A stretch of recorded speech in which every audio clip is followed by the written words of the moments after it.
kita naman natin na kaliwat kanan ng baha sa Pilipinas. Alam mo, timing na timing yung sinabi ni Torre. Kasi meron isang kahapon, isang araw ng press briefing na sinasabi niya mahina daw ang mga Duterte supporter, mahina daw ang mga DDS dahil sa humuhukay pa ng mga issue para sa na ibabato kay Marcos.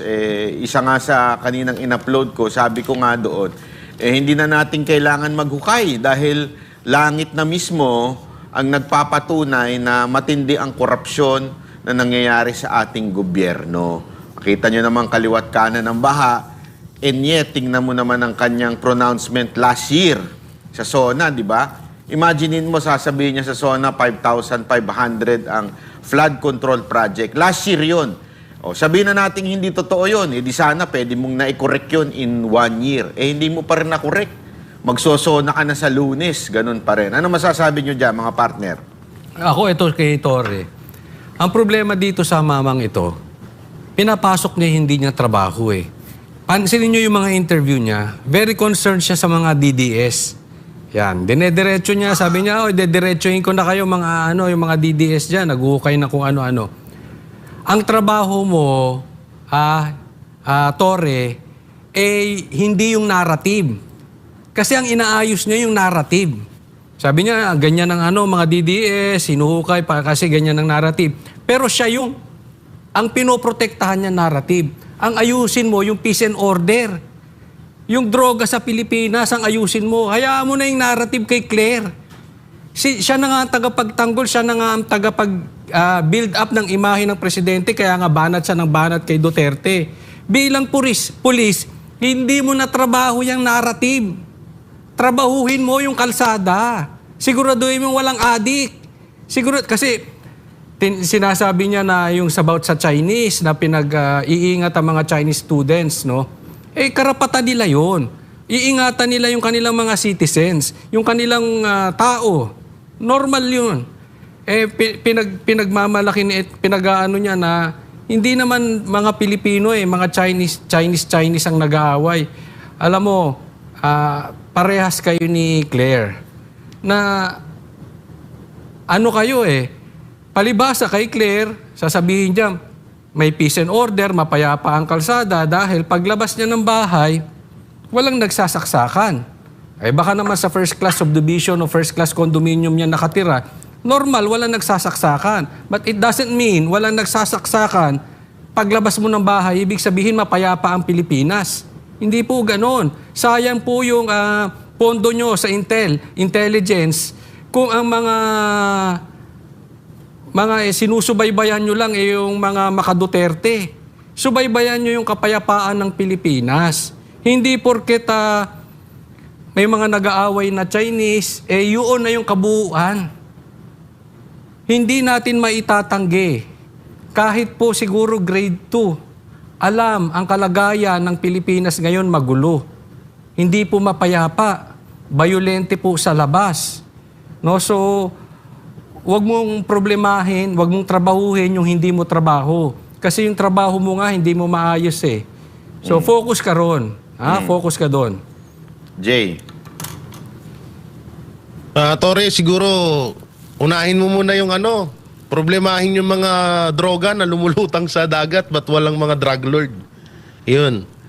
Tapos yung mga kapwa mo rin mga pulis na involved sa droga at sa lalong-lalo na sa mga kidnap for ransom kasi bumalik na naman yung mga ganyang estilo ng ibang mga kapulisan. Tsaka yung hamon sa'yo ni Baste, magsuntukan muna kayo. Hinamon pala. Para tawag dito, para malaman natin kung hanggang saan yung tikas mo. Baka mamaya para ka ding isang ligaw na na putak lang ng putak. Pagdating sa personal na away, ka din, talawit ka. Oo, tilawan. O kaya sa Tagalog, duwag. No? At alam mo, Torre, siguro mas maganda kung, yun nga, sabi nga ni Coach Oli, mag-focus ka sa droga, hindi yung sa mga ganyan. Tsaka hindi lang naman DDS. Bakit DDS lang ng DDS ang pinupuntirya mo? Eh di hamak na mas fake news at mga fake news peddler yung USEC nga ng yung Malacanang fake news peddler eh. 'Di ba? Nakikita mo yung nilabas ni Edin Santos na mga ng mga report niya na ng mga barangay daw, mga drug free. Pero nung chinik naman halos yung ilang papel lang merong nakasulat, pagdating sa likod blanco na. Tapos yung mga drug free na sinasabi, wala namang saktong detalye kung yun ba ay totoo, hindi. So kung fake news lang talaga usapan, mas marami sa Malacanang. Mas marami, lalong-lalo na sa Congress. At lalong-lalo na sa mga vlogger ni Martin Romualdez. 'Di ba? Kung fake news lang, dapat maging ka bilang isang PNP chief, sa totoosin, bukod sa hindi mo naman deserve yung position na yan, dapat maging ka rin, maging neutral, kasi PNP chief ka, hindi ka naman hindi ka naman nakatulad dati nung yung parang Poncio Pilato na na pulis na sa sobrang kawalang kwenta mo nga pati pati yung heartbeat kung saan mo na pinaghahanap. Wag ganon, puro ka na lang DDS Dapat pansinin mo rin yung kabilang side ng mga vlogger, kung sino ba talaga yung mga fake news. At hindi lang din mga vlogger nagpapakalat ng fake news, kadalasan may mga ibang rin mainstream media. Tsaka at yung doon doon sa flood control, yun nga. Hanggang ngayon hinahanap pa rin yung sa totoo lang may na hindi ko nga alam bakit naging 300 billion na lang ito. Samantalang pagkakaalam ko dito 500 billion ang budget dyan sa flood control na yan, pero ang nire-report ng ibang mainstream media is 300 billion. Kahit 300 billion na lang ito, asan na? Hindi na pwedeng tawagin to ni Marcos Jr. na overwhelm lang grabe naman na tong baha na to. Samantalang nung ibang mga administrasyon naman, sumobra naman din yung ulan noon. At grabe din yung bagyo na nangyari sa bansang Pilipinas, pero hindi naman ganito. Kasi nga ang nangyayari ngayon halos dito mo talaga mapapatunayan na yung sinabi ni Marcos Jr. sa sona niya, isang kasinungalingan lang. Dahil kung may talagang maayos at meron talagang 5,500 na flood control, hindi naman siguro mangyayari itong ganito. Samantalang nung panahon ng bahabagat, halos isang linggo talaga yun, tuloy-tuloy na ulan, kaya talaga bumaha. At kahit papano, hindi naman ganito. Ngayon, grabe. Kapiranggot lang tong ulan, talagang lubog na yung buong Maynila. Alam Sige, mo, partner. tama yung sinabi ni Coach Ol. Ikaw ba nagsabi noon na hindi ang dapat pagtuunan ng pansin ni Torre hindi itong mga DDS. Dapat talagang pagtuunan ng pansin ni Torre yung problema ng droga. Eto nga, may nag-message sa akin Sabi niya sa akin, bakit hindi sinisita diyan sa Negros? Naku po, patay tayo dyan. Kasi daw, ang mga kasosyo daw dyan ng mga drug lords ay mga politiko. Di ba? Akala ko ba, sinasabi nila, pag mawala na dyan si Tebes, wala na yung mga ganyan. Hindi, lalo daw na mayagpag. 120 kilos ng shabu a month ang nabebenta, 4 na kilo a day. Di umano ang naibebenta dyan sa Negros, sa province na yan. Alam mo, may nakausap nga ako nung isang araw. Ito, malapit to sa mga Duterte. Hindi ko na lang sasabihin. Sabi nila, alam mo, tama kayo doon sa, doon sa analysis nyo pagdating kay Tebes. Yung naniniwala sila na mga taga-Negros daw, hindi naman talaga si Tebes ang mastermind. Talagang negosyo lang kung bakit pinatumba daw si Tebes doon. At talaga namang ngayon, namamayagpag ang sugal at droga. So, ang atin lang dito, tinatawagan ng pansin, itong si Torre. Sa dami-dami ng pupunahin mo, bakit yung mga Duterte supporter? Diba? Bakit hindi mo ang kalkalin mo, yung mga namamayagpag pa rin na droga sa mga probinsya? Kasi PNP chief ka Sabihin, national lang sakop mo. Hindi ka na ngayon NCRPO o sa isang sa isang region lang. Hindi eh. Ikaw ay national na. Pambihira, sir. PNP chief, honorable, 'di ba? Baka naman pwedeng tignan mo yung matinding droga na naandyan pa rin sa Negros. Isipin mo to ha. Simpleng-simple lang eh. Sabi nyo noon, mawawala na mga lahat ng problema dyan sa Negros pag naikulong na ito si Tebes. Don't tell me siya pa rin na nagpapatakbo dyan. Nakakulong na yung tao. Lahat na ng pagmamay-ari niya na natignan ninyo, na bulabog na ninyo, lahat wala na sa kanya. Pero bakit hanggang ngayon? Namamayagpag ang sugal, namamayagpag ang shabu dyan. Hindi, eto wag nyo ako ang tanungin nyo. Ito report lang sa akin ito ng mga taga-Negros. As in, ni-report lang nila sa akin ngayon na ngayon. Kasi naiinis sila, ang dami daw inaatupag nito ni Torre at isa sa mga inaatupag niya ay ang mga Duterte. Ngayon naman, mga Duterte supporter. Tapos, hindi naman niya sinusolusyonan yung supposedly totoo niyang trabaho. 'Di ba? Yung peace and order. Kayo mga taga-Negros, kung kayo nakikinig, kamusta naman ang kalakaran ng droga dyan? Kamusta naman ang crime rate nyo dyan? Kamusta ang mga sugalan dyan? Balita ko, lumala pa daw. Akala ko ba si Tebes ang may pinaka-problema dyan? Ibig sabihin, isa lang ang masasabi natin. Lahat po kasi ngayon ng mga supporter o supposedly maaaring sumuporta financially and sa mga province, sa mga Duterte, ay talagang chinugi. Di ba?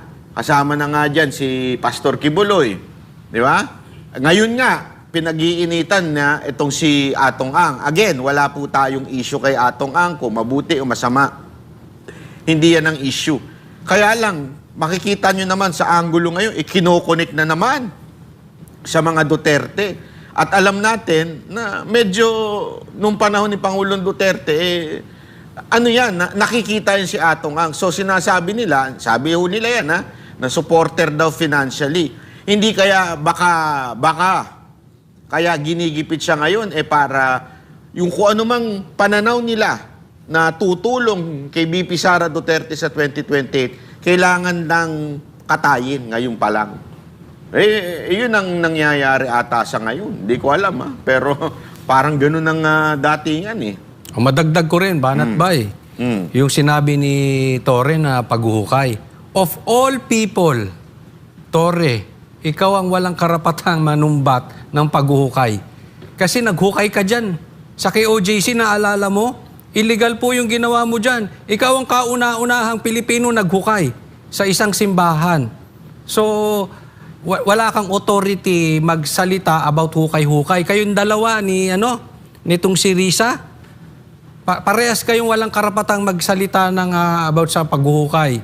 Dahil ito naman si Risa, yung kaso naman ni Pastor Kibuloy na na-dismiss ng katagal-tagal, hinukay mo rin. So dalawa kayo. Kung meron kang issue sa paghuhukay ng DDS, pasa mo sa iba para mas convincing. Kasi pag sinabi mo yung paghuhukay, para mong sinabi, nang-aasar ka, oy, maitim ka. Bumabalik sa'yo. Ikaw, nuknuka ka ng itim, pati budhi mo, nuknuka ng itim. Yan. Sino, saan ka nakakita ng pulis na naghukay sa loob ng simbahan? Sa buong mundo. Kung tinatawag mo sarili mong makadiyos o Kristiyano, yan ba'y gawain ng ng makataong pulis?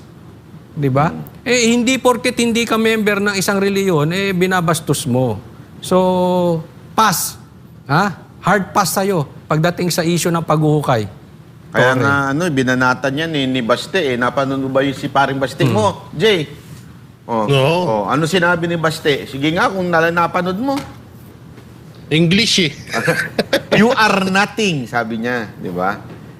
Without that position, you are nothing. Ganong katindi. Kaya tuloy napahamon ng Kung gusto mo daw, suntukan na lang eh. Naku po, patay tayo dyan. Kawawa kay Bastillo kasi gurang na yan si Tory. Oo, ano na yan, nasa 60 na ba yan? Tsaka yung alam nyo, yung ginawa pa ng administrasyon, dapat sitahin din yun ni Tory. Yung pagpapalaya sa mga drug lord ng administrasyon, katulad niyan ni Kerwin Espinosa, di ba? So, isa rin yan kasi biruin mo, umamin yan na drug lord siya pero hindi man lang pinalaya ng administrasyon. Tapos ngayon ang gagawin niya, tsaka yung usapang hukay, si Tory talaga nag-iba ng ng larangan ng ng pulis. Kasi nung panahon ng nila Senator Bato, para tumaas yung ranggo mo, mag-aral ka at magserbisyo ka ng mabuti. Para tumaas yung rango mo, makuha mo yung pinakamataas na yung pagiging PNP chief. Pero iniba ni Tory ang history. Oo, ang ginawa ni Tory, naghukay sa isang relihiyon. Pagtapos niyang maghukay, naging PNP chief siya. O, ganun na ngayon. Ganun na ngayon ang kalakaran sa ng pagiging isang pulis para tumaas yung rango mo. Maghuhukay ka at mag-iilusyon ka na may taong tumatagos-tagos sa dingding, no? Sa totoo nga lang, nakakahiya na nga to si Tory, kasi may isang interview din na nabanggit to na umabot na daw ng 43 billion ang nakuha nilang droga sa bansang Pilipinas. Pero ang tanong, asan ng mga drug lord? Kung puro droga lang ng droga, napakabilis lang namang gumawa ng droga ang mga drug lord. Kung hindi nyo nababawasan ng dapat may kayo may mga, kaso kahit naman magkaroon kayo ng listahan ng mga nauhuling yung drug lord, pusher, mukhang hindi ka panipaniwala. Dahil nga, ikaw ba naman isang, nung yung mga ginawa mo sa KOJC noon, talagang hindi ka panipaniwala. Biruin mo yung mga sinasabi mong heartbeat, yung tumatagos-tagos sa dingding si pastor. Asan na yun? Hindi mo lahat na paniwala yun na ipakita. So isa kang dakilang isa kang metuturing sa mga sinungaling. Tapos ngayon sasabihin mo fake news peddler ang mga vlogger, ikaw nga mas grabe ka. Alam mo, ito pa, may isa pang lipat tayo sa ibang issue ngayon.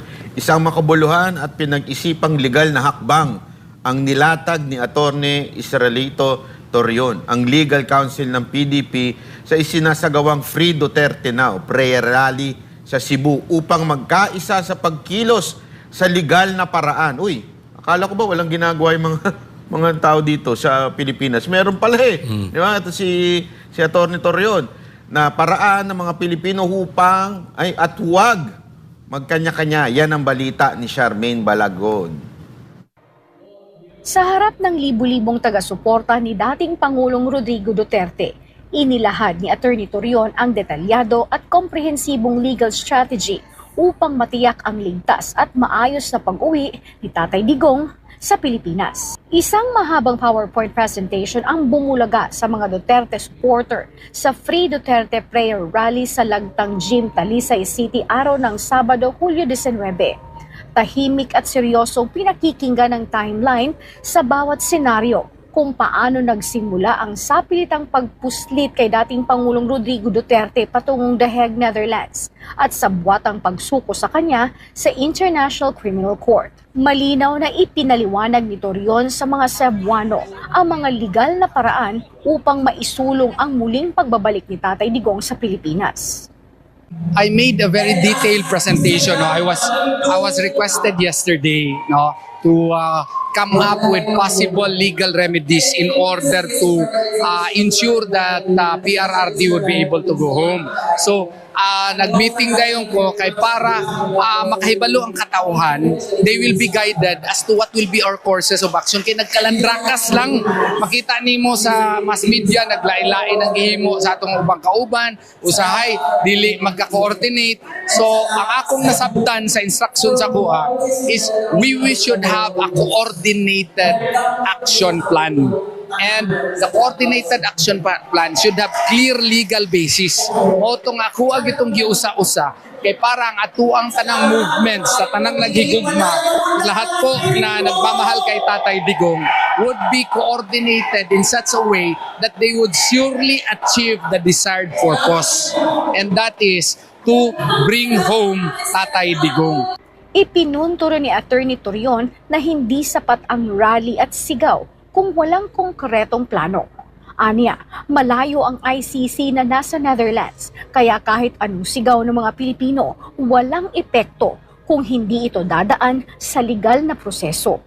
So may mga steps ako doon, yung within ICC, outside ICC, what are the steps to be done, what are the legal basis. I enumerated them through the help also of my other associates and other lawyers in the firm. We were able to come up with 7 concrete steps as to what should be done aside from the steps that we can do in the ICC, which is, by the way, the job of Attorney Kaufman.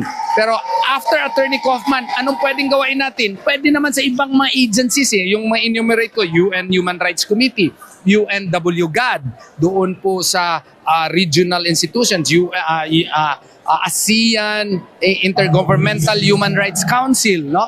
Pwede tayo magkaroon ng mga aksyon geared towards one objective, and that is to bring home Tatay Digong. Kabilang sa mga iminungkahi nitong hakbang ay ang paglapit sa UN Human Rights Committee, pagsumite ng kaso sa UN Working Group on Arbitrary Detention at pag-engage sa ASEAN at Intergovernmental Human Rights Council. Ayon kay Attorney Torion, mayroong 7 konkretong hakbang na maaring isagawa na may malinaw na legal objectives at legal basis at bukas rin ito sa kolaborasyon mula sa mga Duterte supporter. Open ako. And, I was only given 1 day to craft a legal plan. So, presenta ko ito sa Davao at saka dito at saka in certain areas also in Luzon. Kaya para coordinated tayo, hindi tayo kalandrakas. Kailangan tayo may coordinated legal plan as to what to do with clear legal basis. Kaya nga, pasensyahan na ninyo, medyo mataas yung aking speech kanina kasi pinaghirapan namin yun kaya para makuha talaga natin yung ating gusto. Without a plan, we are nothing. We should have a plan so that there is a clear objective and there are clear steps as to how to achieve the objective. Ngunit higit pa rito, muling nanawagan si Attorney Torion ng pagkakaisa at malinaw na komunikasyon. Let us unite. Okay, if you have more and better suggestions, talk to me. And let us clarify, let us refine the objectives that I have just presented to you guys. No, if you have more legal basis, then let us talk. And let us, coordinate all our efforts so that we can achieve our objective. Kasi kung iya-iya ano ba yan sa Tagalog? Kung kanya-kanya tayo, na wala tayong clear objective, wala tayong clear direction, walang mangyayari sa atin. So kailangan natin ang kulong sa lahat. I do not have the monopoly of knowledge. I just tried really to pull the brain power of my associates, no, so that we can have a clear legal plan. Samantala, ang naturang mga hakbang ni Attorney Torion ay malugod namang tinanggap at sinang-ayunan ng iba't ibang grupo bilang tugon sa pagkakaisa. Tama yung sinabi ni Attorney Torion na since ICC is a legal body, so we should, dapat yung approach natin is legal din. So, kumbaga, we should speak the language of the ICC in order to be heard. So, sa dinami-dami ng pinakita ni Attorney Torion, I think the very essence of it is, since ang ICC is supposedly to serve justice, to give humanitarian to the victims, ang nakita natin is parang nagiging biktima tuloy si PRRD, kinulong nang wala pang kaso. Okay, again, katong emphasize o katong gistorya ni Atty. Torion to support kay Tatay Digong, atong buhaton kita mga taga-grupo or tagbalay kung na may panahon magsulat og petisyon, send nato, siguro makita nato ilang address, google lang natong address sa ICC, and then atong ihatag sa ilaha dito natong paulion si Tatay Digong. Isang mensahe ng pagkakaisa, pag-asa at paninindigan ang iniwan ni Atty. Torion sa mga Cebuano na patuloy na naniniwalang maibabalik si Tatay Digong sa Pilipinas ng sambayanang Pilipino. Mula dito sa Cebu, ako si Charmaine Balagon, ang iyong citizen correspondent nag-uulat para sa Diyos at sa Pilipinas kong mahal. Ayun na nga, napakaganda po na sinabi ni Atty. Torion. Kailangan po talagang planuhin ang lahat na hakbang. Hindi lang ho yung tayo puprotesta o di kaya tayo ay nagsasalita sa social media. Dapat may mga legal na paraan para dito sa pagpapalaya kay Pangulong Duterte. At yan naman po ay ginagawa din ng mga nasa PDP at ito hong pinaplano po yan, inaayos po.